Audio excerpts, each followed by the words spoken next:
სახელითა მამისათა, დაზისათა და სულისაწმინდისათა. ყველას მოგესალმებით, მეგობრებო. დღევანდელი თემა არის მარხვა, შობის მარხვა. თქვენ იცით, რომ აი სამ დღეში, ანუ 28 ნოემბერს, ესე იგი შობის მარხვა დაიწყება და მინდა ამის შესახებ ვისაუბროთ დღეს. ანუ რისთვის არის დაწესებული შობის მარხვა და ზოგადად მარხვის შესახებ. მეგობრებო, კალენდრის მიხედვით შობის მარხვა არის უკანასკნელი, ანუ ბოლო მრავალდღიანი მარხვა. იგი იწყება 15 ნოემბერს, ანუ ეს ძველი სტილით, ახალი სტილით 28 ნოემბერს, ანუ სამ დღეში, 28-ში. 28 ნოემბერს და გრძელდება 7 იანვრამდე. 7 იანვრამდე გრძელდება. 40 დღიანი პერიოდს მოიცავს, ანუ გრძელდება ეს მარხვა 40 დღე და საეკლესიო ტრადიციით ამ მარხვას ფილიპე მოციქულის ხსენების ანუ დღესაც უკავშირდება. რატომ უკავშირებენ, ესე იგი, ნახეთ, ანუ ფილიპე მოციქულის ხსენება არის 27 ნოემბერს ზეგ და შემდეგ უკვე 28-ში არის მარხვა. საშობაო მარხვა ქრისტეს შობის დღესასწაულისადმი მომზადების პერიოდია. ლეონი დიდი წერს, მარხვის შენახვა წელიწადის 4-ვე დროში გვიხდება, რათა მთელი წლის განმავლობაში ვაცნობიერებდეთ, რომ განუწყვეტლივ საჭიროებთ ჩვენ განწმენდას. რათა ჩვენს, ასე ვთქვათ, დაუდევარ ცხოვრებაში ყოველთვის ვცდილობდეთ მარხვითა და მოწყალების გაღებით შევმუსროთ ცოდვა, რომელიც მრავლდება ხორცის უზლურებითა და უწმინდური ზრახვებით, ხო, ჩვენ ახლა მეტნაკლებად ყველა სკვაკ, ცოტა მეტნაკლებად შურიც, ეგოიზმის ბოღმა, ცოტა მოკლედ ყველაფერი გვაქვს. განსჯით, განვიკითხავთ, ჭორაობთ, რაღაც ფილტ სიტყვაობთ და ასე შემდეგ. რაც უნდა ვებრძოლოთ ამას, იმიტომ რომ ეს არის, ესე ვთქვათ, ჩვენი ყოველდღიური ცოდვები და არის მაგალითად აქედან საშინელი და ეს კატასტროფული, ასე ვთქვათ, ცოდვა, განკითხვა, რომელიც არის მართლაც სულის კიბო. კარგი, დაუბრუნდეთ ჩვენ ამ თემას. ნახეთ ასევე მისი ლეონ დიდის სიტყვებით, საშობაო მარხვა, მეგობრებო, არის უფლისადმი გაღებული მსხვერპლი. წლის განმავლობაში მოწეული ნაყოფისათვის.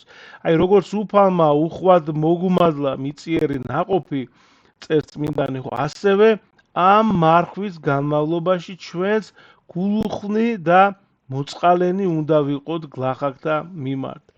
უნდა გავიღოთ, რაც შეიძლება ბევრი მოწყალება დავეხმაროთ იმ ადამიანებს, კი არა, თქვათ, ჩვენ ოჯახის წევრებს და ჩვენ ნათესავებს, მეგობრებს და მეზობლებს და თანაშრომლებს. რა თქმა უნდა, ეს ისედაც არის, რა თქმა უნდა დავეხმაროთ ოჯახის წევრებს, მაგრამ ასევე უნდა დავეხმაროთ იმ ადამიანებს, ვისგან საერთოდ არ ველით აქეთ რომ რამეს გაგვიკეთებს და ესე იგი, მოკლედ უანგაროდ უნდა დავეხმაროთ და ვაკეთოთ სიკეთე. შეიძლება ეს ადამიანი საერთოდ ვერ ნახოთ არასოდეს ცხოვრებაში, ხო? ანუ ვთქვათ, ვისაც საყარი არ აქვს, ხო, ქუჩაში გაჭირვებულებს, აი მათ უნდა დავეხმაროთ.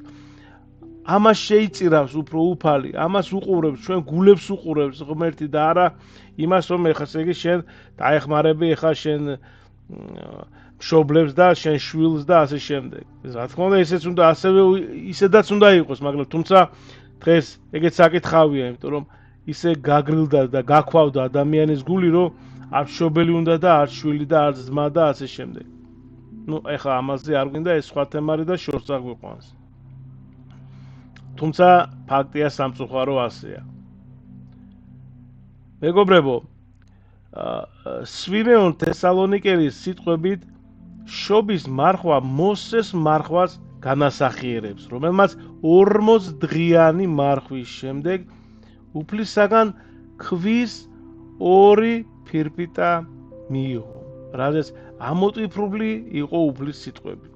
ჩვენ კი 40 დღის მარხვის, ესე იგი მარხვის შედეგად ვიხილავთ და ყოვლად წმინდა ქალწულ მარიამისაგან ვღებულობთ ცოცხალ სიტყვას, რომელიც ესე იგი ამჯერად ქვებზე კი არ არის ამოტვიფრული, არამედ ხორცს შესხმული და ხორციელად შობილი, რომლის ღვთაებრივ სისხლსა და ხორცს ვეზიარებით, ხო? მის წმინდა ხორცს და წმინდა სისხლს. რა თქმა უნდა, ეს ამას ვერასოდეს ვერ გავიგებთ ჩვენ, ადამიანის გონება ვერასოდეს ჩაწვდება ამაში, ეს არის უდიდესი საიდუმლო, როგორც ვერ გავიგებთ ვერასოდეს, მაგალითად წმინდა სამება, ხო, მამა, ძე და სული, ხო. საშობაო მარხვა, მეგობრებო, დაწესებულია იმისთვის, არის დაწესებული, რომ ქრისტეს შობის დღესასწაულისთვის თავის სინანულით, ლოცვითა და მარხვით განვიწმინდოთ. თვითუფალიც ამბობს, ბრძანებს სახარებაში გახსოვთ, ხო, ეს მოდგმა განიდევნება ლოცვითა და მარხვით. რათა წმინდა გულით, სულითა და სხეულით, მეგობრებო, შევძლოთ მოწიწებით, მივიახლოთ ამ ქვეყნად მოვლენილ ძე ღვთისას. რათა ჩვეულებრივი ძღვენისა და მსხვერპლისა მას ჩვენი წმინდა გული მივუძღვნათ. ეკლესიის ისტორიას, მეგობრებო, შობის მარხვის შესახებ ცნობები მე-4 საუკუნეშივე მოიპოვება. სხვადასხვა დროს სხვადასხვა ცნობებს ხვდებით, ხო, რომ მე-14 საუკუნემდე უფრო ზუსტად სვიმონ თესალონიკელამდე, ხო, უფრო ადრე მე-12 საუკუნეში, ხო, საინტერესო და დაწვრილებით მოგვითხრობენ კონსტანტინოპოლის პატრიარქი ბალსამონი და ერთ-ერთი იმდროინდელი საეკლესიო კრება მე-11 საუკუნეში ანასტასის სინელი და ისააკ კათალიკოსი. ასევე, მეგობრებო, საინტერესო ეს ცნობებია დაცული მე-10 საუკუნის საეკლესიო კრების ოქმებში, ხო, რომელიც იმპერატორ კონსტანტინესა და რომანოს უფროსად წოდებულის დროს იქნა მოწვეული. ყველა ეცნობა, მეგობრებო, გვაუწყებს, რომ შობის მარხვა ისევე როგორც სხვები უძველესი დროიდან მომდინარეობს. ჯერ კიდევ მე-4 საუკუნის მოღვაწე ფილასტრი წერს, რომ მაცხოვრის შობის წინ აუცილებლად უნდა ვიმარხულოთ და გვიჩვენებს რაოდენ ღრმად უდევს ფესვები მარხვის საეკლესიო ტრადიციას. ეკლესიის ისტორიის მკვლევარები შენიშნავენ, რომ ესე იგი შობის მარხვის ხანგრძლივობა, მეგობრებო, თავდაპირველად მკაცრად განსაზღვრული არ ყოფილა. მაგალითად, ტულის მეორე საეკლესიო კრების კანონი გვაუწყებს, რომ ბერებმა დეკემბრიდან ქრისტეს შობამდე უნდა იმარხულონ.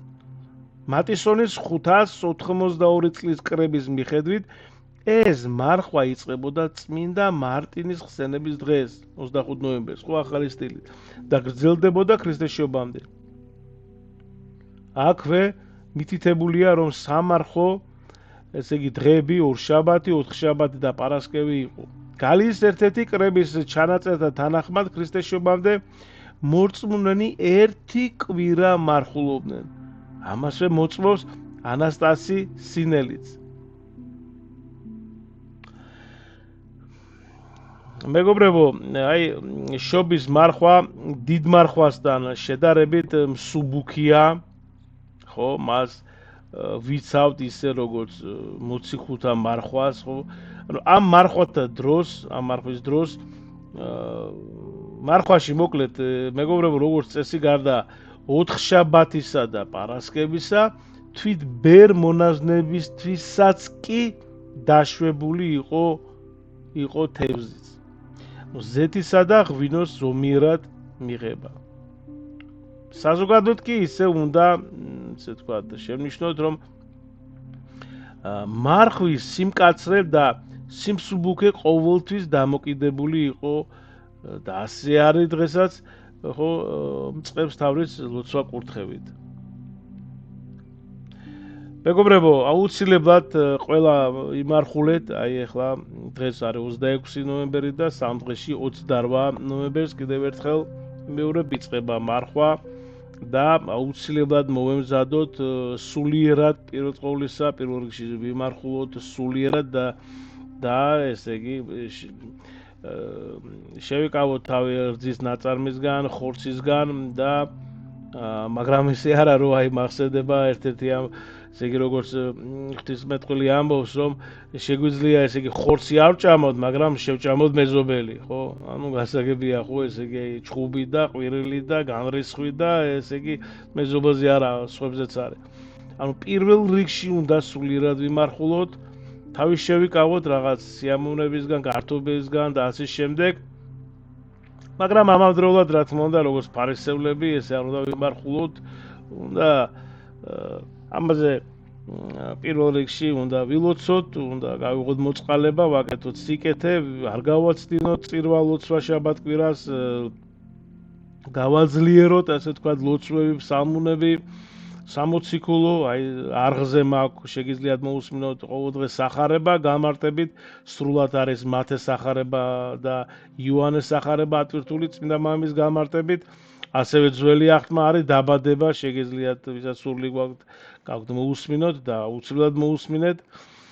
და რა თქმა უნდა ფსალმუნების გამარტებაც არის წმინდა მამების სწავლებით, ასევე მოусმინეთ და იმას ვამბობ რომ ანუ უნდა ვიმარხულოთ სულიერად გავაძლიეროთ და რა თქმა უნდა აქვე უნდა ითქვას რომ ვისაც გაქვთ საშუალება და ანუ ჯანმრთელობა ვისაც უწყობს ხელს ხო რა თქმა უნდა ყველამ უნდა ვიმარხულოთ იმიტომ რომ მადლი არის მაგრამ ვისაც არ შეუძლია ხო იქ ჯანმრთელობის მხრივ ან სხვადასხვა თქვა მიზეზი არის ხო ნუ ერთადერთი ალბათ ჯანმრთელობა არის ხო რა თქმა უნდა აიღეთ კურთხევა მამაოსგან და მას შეუძლია რომ მხოლოდ 4 შაბათს და პარასკევს იმარხულოს.